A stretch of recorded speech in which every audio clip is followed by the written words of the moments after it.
American companies are like Sequoia trees, and Indian companies are like Banyan trees. The tree you see on the left is a famous giant sequoia called the General Sherman at the Sequoia National Park in California. It's 84-meter high. It's about 8-meter wide in diameter at the base.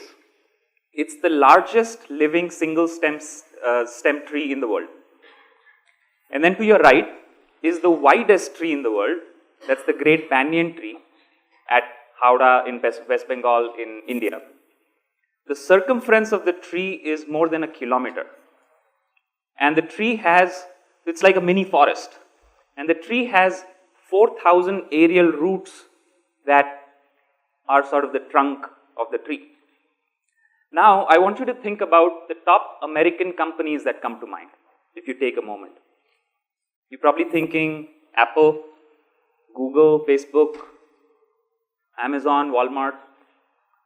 Like the Sequoia tree, they are focused, they're fast growing, they're technology driven, and they operate through contract. And we'll talk more about that. Now let's think of the top Indian companies that come to mind. You're probably thinking Reliance, Tata, Birla, Mahindra, RPG, all group companies, conglomerates. They're diversified, they are ultimate survivors, they are human driven, and they operate through conversation. My name is Kashyap Deorah. I've been an entrepreneur for over 16 years. I've split that time between Silicon Valley and India. I've started up in Silicon Valley and in India. I've built products for the US and Indian markets, and I've worked at public companies in both countries. Today, I'm going to talk to you about, I'm going to use trees as metaphors to contrast the two business cultures through stories of my personal experience. You ready? Okay. So the first dichotomy is focused versus diversified. So in 2013, I started a mobile payments app for restaurants in the US. After the meal, you could see your bill right on your app, tap a button, pay and go. The eating out market in the US is $650 billion, of which $450 billion is quick service restaurants, fast food nation. The remaining 200 is where our product applied. A few months into the product development, we realized we have to pick between chains of restaurants and independent restaurants. We thought there were more problems to solve in the independent restaurant side. That made our addressable market $50 billion. A few months later, we were acquired by OpenTable, the leading restaurant reservations company of the US. Because we thought the product would be magical if reservations and payments were to tie in together. That brought the market down to $15 billion for us. But with every pass, the product became so much more magical and powerful. It was a huge moment for us when iPhone 6 was launched, Apple Pay was launched along with that, and the first app that the world saw as a demo of in-app payments was Pay with OpenTable using Apple Pay. It was a huge moment for me and the team at OpenTable and my startup. If you ask any entrepreneur in Silicon Valley what's the key to success, they're likely to say focus, focus, focus. In order to be what you are, it's important to know what you're not. Now let's contrast that with, in 2008, I started a phone-based marketplace for India. The idea was to connect buyers and sellers over the phone in an open platform. Everybody in India had the phone. Not many people had the internet at the time. We were a classifieds business getting leads to sellers. And the question we were asking was, should we also do transactions on behalf of the sellers? We were listing products, and the question we were asking was, should we also list services? We were building a consumer brand, and we were wondering if we should also make this unique phone commerce platform available to larger sellers and private label. And a lot of answers that organically came out were, yes, let's also do that. The team thought we should do that. Our customers thought we should do that. And we did that. And that actually worked out and led us to success. When we were bought by the leading retailer of India, Future Group,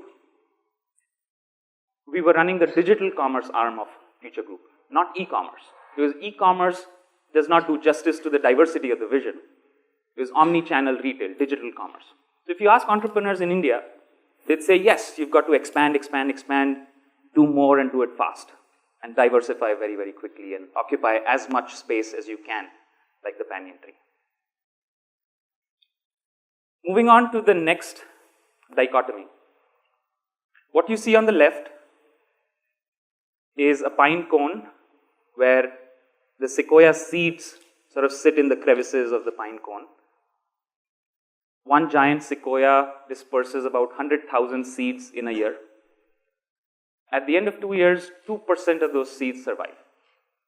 But when those 2%, the ones that survive, they grow really fast, and in the first 20 years of life, they shoot up to 20-meter high. And these trees go on to live thousands of years, so 20 meters is a very short span of time in which they grow really fast. And they have to do that to get the sunshine in order to survive. And once they shoot up, the more sunshine they get, the faster they grow. And it's a conical structure of the tree, so that the branches at the bottom also get the sunlight and the branches at the top don't block it. It's all about getting more sunlight and rising up in a dense forest very fast. If you don't do it, you're dead. Does this remind you of the venture capital startup ecosystem that we've recently started seeing in India, but it's been in Silicon Valley for a while? High death rates, very, very low success rates, but the ones that succeed grow very fast, very quickly. They get a lot of the sunshine, funding, and they grow even faster, and so on and so forth. There are many, many of them in one Silicon Valley, but everyone is focused on their main trunk, right? In contrast, let's look at the seed of the banyan tree. It looks like a fruit. It is a fruit. The birds that live in the forest of a tree and fly over it, they eat these seeds, and then the bird droppings become aerial roots that fall from either the branch or the trunk of the tree. The tree gives it enough nutrition to stay alive until they actually get to the soil and get nutrition from the soil. And after a while, the tree, the branch, the trunk, the roots are indistinguishable from each other.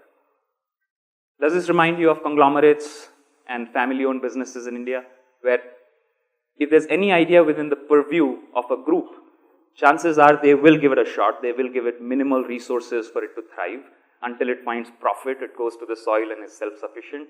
After a while, you see this whole tree doing so many businesses, you don't know which root became the largest trunk and where was the main trunk and so on. And the companies amongst themselves are partners as well as competitors, as well as customers and suppliers at the same time. It's one symbiotic relationship. And it's built for survival while the sequoias are built for rapid growth. The next dichotomy is probably the one that I found to be most profound in my career. I grew up in India, and my career started in Silicon Valley in some sense. As an entrepreneur, we live to solve problems. If there are no problems to solve, there won't be entrepreneurs. In Silicon Valley, when I look at problems, my instinct is to solve it through technology. There must be an app for that. There must be a SaaS for that. There must be a cool product which makes your life more convenient. And the same me, when I look at problems in India, I go, I wonder who I can call for that. I wonder what kind of team I can put together for that. I wonder which company can I get to solve that problem. Much more human. The picture you see on the left is a famous Swedish photographer, A.W. Ericsson, who took pictures during the gold rush when the Euro-Americans were migrating westward, the timber industry was booming, and here are these tree fellers who are posing handsomely, confident about their technology, that the tree is not going to snap them in. Very sort of technology machoism. On the other hand, you see the monk resting under the banyan tree. It's a place for tranquil, peace, calm. Siddhartha became Buddha under a banyan tree. It gets its name because of the Banyan community, which sits under the banyan tree with their shop. It's a place to socialize. That's where the villagers come in, and you can sell them products and services. It's a very human place. When I was building the phone-based, the mobile app for restaurants, my largest expense was engineers and technology. And then when I was building the phone-based marketplace for India, my largest expense was field sales, call center operations, local marketing, very human costs. After the acquisition, both OpenTable and Future Group at the time of acquisition were $2 billion each, very similar sized. Both were 15-year-old companies, similar age. One had 600 people, the other had 30,000 people. And that brings me to the final contrast I want to talk about. The tree, the image on your left is the cross-section of a giant sequoia tree. It has rings that are marked, which signify how big the trunk was at that year. To determine the age of a sequoia tree, you take the cross-section, you see the number of rings, and it's almost an exact science. It tells you how old the tree is. It's like the tree is in contract with the world about its age. And we're back to the Great Banyan tree again to your right. Asking about the age of the Great Banyan tree is blasphemy. The banyan tree is immortal. You hear about the banyan tree in conversations in the local neighborhoods. The stories pass on from generation to generation. New stories are getting formed. Maybe you can look at the expansion rate of the tree. It's still growing and try and figure out the age. But why would you want to figure out the age? There is no clear scientific way to do it. I'm going to narrate a story to you about the OpenTable acquisition and the Future Group acquisition and contrast them. So from the first time that OpenTable showed interest in buying us, there were business negotiations by business representatives on both sides, not the CEOs, followed by a bunch of negotiations by lawyers on both sides, many times without the business representative on the call. Most of these negotiations happened over phone and email, a lot of red line contracts going over emails.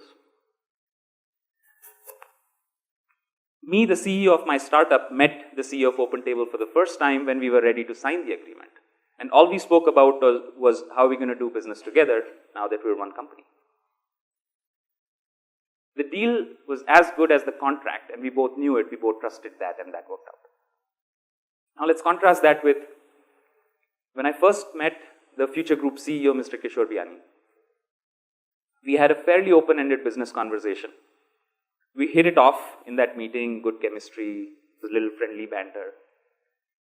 And then we ended the meeting with a handshake. Saath milke kaam karte hain.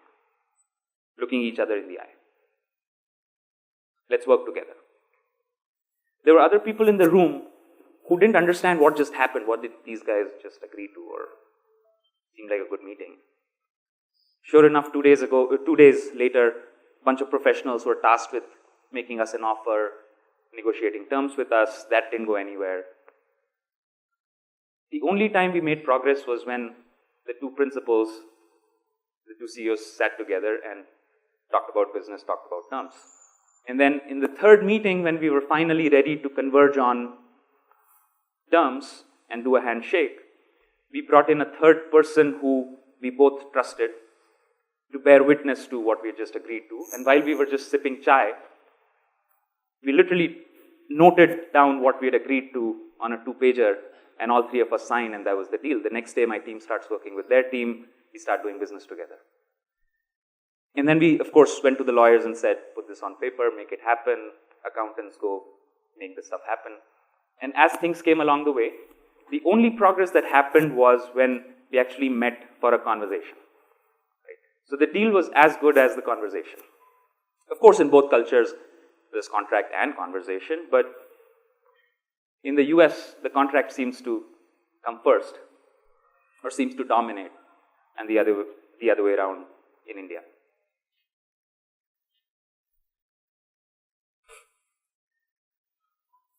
American companies are like sequoia trees. Indian companies are like banyan trees. This metaphor first occurred to me in 2008 when I came back to India after 7 years in Silicon Valley. It was many years later that I realized that the sequoia tree is the national tree of the USA, And the banyan tree is the national tree of India. Coincidence? I think not. The picture on your left is an Instagram photo of my home that I took from the top of the Sequoia tree in my backyard in Berkeley. I used to climb that tree to watch the sunset over the Golden Gate Bridge, read a book. And the picture on your right is the banyan tree in the backyard of my home in New Delhi, where I live with my family now. Coincidence? I think not. Thank you.